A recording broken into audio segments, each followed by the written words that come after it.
नमस्कार ओम ज्वालाकाली माँ। तो कैसे हैं आप सभी? माँ भगवती, माँ राजराजेश्वरी, माँ ज्वालाकाली की कृपा से आप सभी अच्छे ही होंगे। और इसी शुभ इच्छा के साथ हमने पिछली वीडियोस भी कवर की थी और आज की ये वीडियो एक नए टॉपिक के साथ होने वाली है। देवी की इस अमर कथा सीरीज़ में हम आज एक नई स्टोरी के बारे में बात करेंगे। और अगर आपने अभी भी हमारे चैनल को सब्सक्राइब नहीं करा है तो जाकर के कर लीजिएगा, क्योंकि ऐसी ही बहुत ही रोचक वीडियोस और बहुत से रहस्यों भरी माँ भगवती की इस सीरीज़ में आपके बहुत से डाउट्स भी क्लियर होंगे और आपको बहुत कुछ जानने को भी मिलेगा। और अगर आपने हमारी पिछली वीडियोस नहीं देखी हैं तो आप प्लेलिस्ट में जा कर के ये चेक कर सकते हैं। तो आज की हमारी ये जो स्टोरी है वो मेन सती कथा पर होने वाली है। पर उससे पहले कुछ हम बात साझा करेंगे आपके साथ। शत्रु विनाशिनी, दुष्ट संहारिणी, धनदात्री देवी अलग अलग रूपों में, जैसे कि हम सभी को ही पता है कि अलग अलग समय पर परिस्थितियों के हिसाब से माँ भगवती ने अपने विभिन्न रूप भक्तों के कल्याण के लिए और दुष्टों के संहार के लिए धारण किए हैं। और माँ दुर्गा के उन उन बहुत सारे स्वरूपों में से नवदुर्गा जी जो हैं वो सबसे ज़्यादा प्रचलित हैं, या फिर ये कहें ये जो नौ नवदुर्गा हैं ये माँ पार्वती के जो हैं वो 9 विग्रह हैं। नवरात्र में नवदुर्गा माँ की ही ज़्यादा आराधना की जाती हैं और ये नवदुर्गा ही हैं जो संयुक्त रूप में माँ दुर्गा के नाम से भी जानी जाती हैं।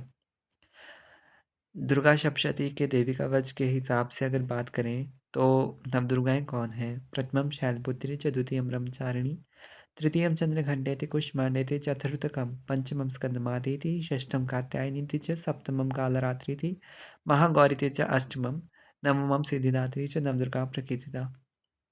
तो इनको हम नवदुर्गा के नाम से जानते हैं। नवरात्रों में इन्हीं की आराधना विशेष रूप से की जाती है। जो प्रकट नवरात्रि होते हैं उनमें। तो उससे पहले कि हम माँ पार्वती की स्टोरी के ऊपर जाएं या फिर नवदुर्गाओं के ऊपर जाएं, उससे पहले हम माँ सती की कथा के बारे में आज चर्चा करेंगे।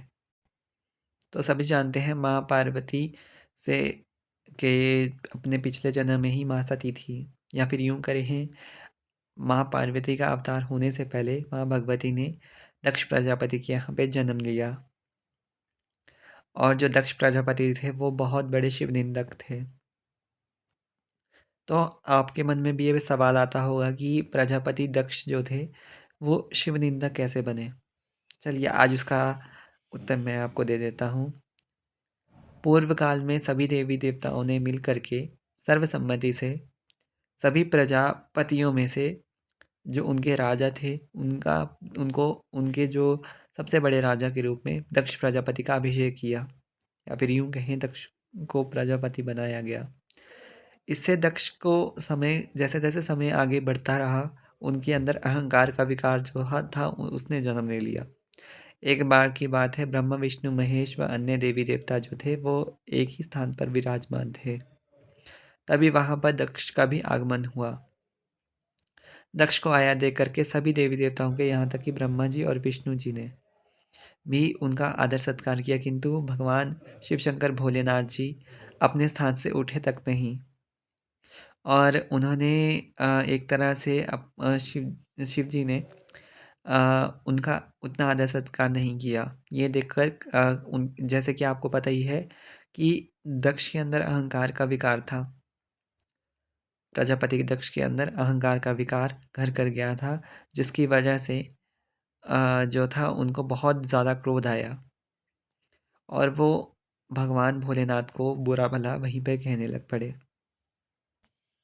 और उन्होंने प्रजापति दक्ष जी ने अन्य देवी देवताओं को ये कहा, जो भी अन्य देवताओं से ये कहा कि ये मेरे पुत्र के समान है, किंतु इसने मेरा सत्कार नहीं किया। जबकि हम सभी जानते हैं भगवान भोलेनाथ जी जो हैं वो अमर हैं, अविनाशी हैं, उनका भी कोई अंत नहीं है। और सभी प्रजाओं के पति भी अगर देखा जाए तो भगवान शंकर ही हैं।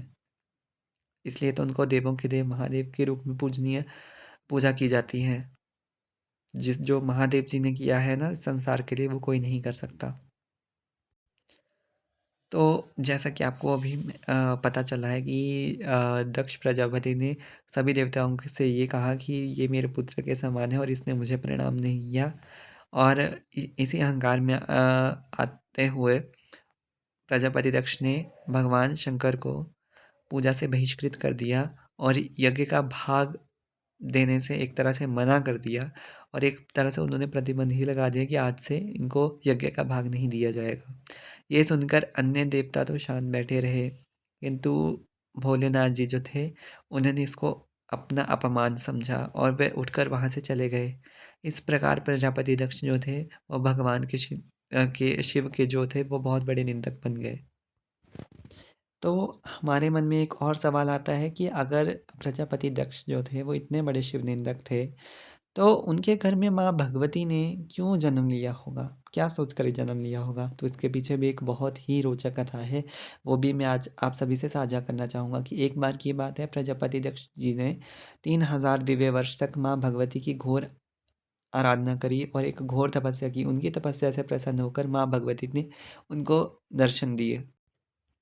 तब कृतार्थ होकर दक्ष ने देवी से पूछा कि हे मातेश्वरी, भगवान शिव ने ये रुद्र नाम से ब्रह्मा के पुत्र के रूप में अवतार धारण किया है, जबकि आपका अभी अवतार नहीं हुआ, तब शिव पत्नी कौन बनेगी? और एक मैं बात कह देता हूँ, ये जो कथा है ये उससे भी पूर्व की बात है, जब शिव जी का घोर निंदक दक्ष बन गए थे। ये उसके पहले की बात है।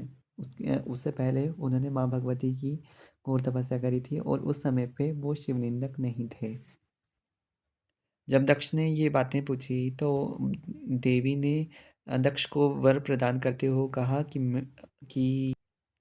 मैं तुम्हारी पत्नी के गर्भ से जन्म लूँगी और घोर तप करके शिव की पत्नी बनूँगी, क्योंकि शिव की प्राप्ति बिना घोर तप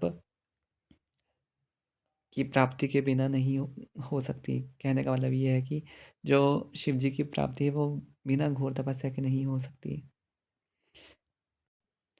फिर जैसे समय बीता तो माँ भगवती ने दक्ष प्रजापति के यहाँ पे सती के रूप में जन्म लिया। जब सती बड़ी हो गई तब उन्होंने भगवान शिव को पति रूप में पाने के लिए माता पिता से आज्ञा लेकर वन में जाकर के तप करने का निश्चय किया था, या फिर आज्ञा मांगी थी। जब वह तप के लिए बन गई तब उनका नाम उमा पड़ गया। तप समाप्त हो जाने पर भगवान शिव ने सती को दर्शन दिया और सती के आग्रह करने पर शिव ने सती के घर जाकर विधि विधान से सती को पति पत्नी के रूप में स्वीकार कर लिया। ये बहुत ही छोटी सी स्टोरी के रूप में मैंने आपको बताया है, और ये यही आपको मुख्यतः लगभग ग्रंथों में मिलेंगी।